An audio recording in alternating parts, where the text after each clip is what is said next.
Hello, Grace family. For the last several weeks, I've been mentioning that once we received communion kits, we would be doing a drive in style communion at Grace. Because obviously we haven't been doing that for the last several months. And so, for those who really miss participating in communion, thought that maybe the safest way for us to do it would be in a drive in style. So, I have something to show you. So a guy right here is that self-contained communion kit. So how this will work is basically on June 9th, we'll have three different times for you to drive into the parking lot at Grace, 10 o'clock, 10:15, and 10:30 to receive communion. So how it will work is please come a few minutes before those 15-minute intervals and give yourself a time to park, and if there's other people there, time to do that. So come, 5-10 minutes early, and park back into a parking spot. I'll use the entrance to the parking lot by the sanctuary. Pull in back into one of the spots, either in the handicap spot or non-handicap spot. Doesn't really matter because you're not going to be getting out of your car. Try to keep some space between cars. And once everybody is in place and parked, I will, or as you come in and park, I will be distributing these little communion kits. I'll prepare them with sanitized and gloved hands, basically put them in the serving plates that we use at the traditional service. And then I will bring those out with mask and gloves on, holding the tray, allow you to take the communion elements out of the tray by yourself, trying to be careful not to touch any of the others so we can keep this as contact-free as possible.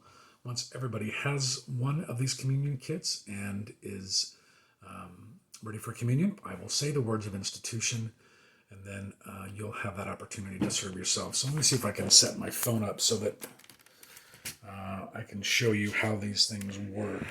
Let's see.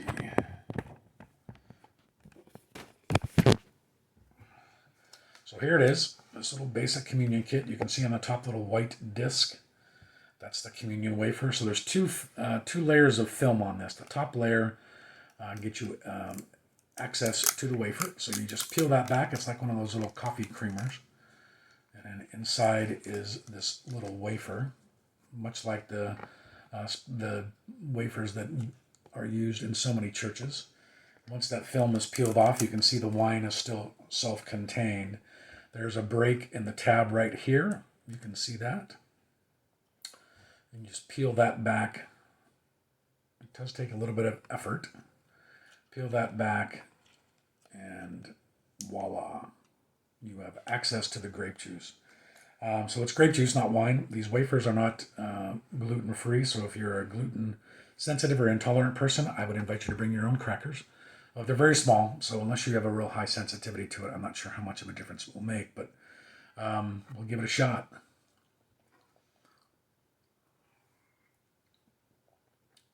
It's a very soft wafer. It's not as crunchy as what you're accustomed to, but nevertheless, it will serve its purpose, and that's very much grape juice.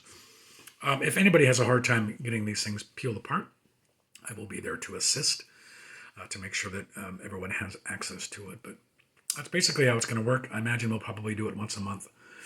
I don't know that there's a need to do it much more frequently than that, or things might change once we have in-person worship again. But that's kind of how it works, or how it's going to work. Again, it's June 9th, 10 o'clock, 10:15, and 10:30. That's when we'll be doing it. Be very short, sweet, and you get to stay in your car, and I'll do all the work for you. So that's pretty much it. And so hopefully for those of you who have missed communion, here's your opportunity to come and feast at the Lord's table. We'll see you then.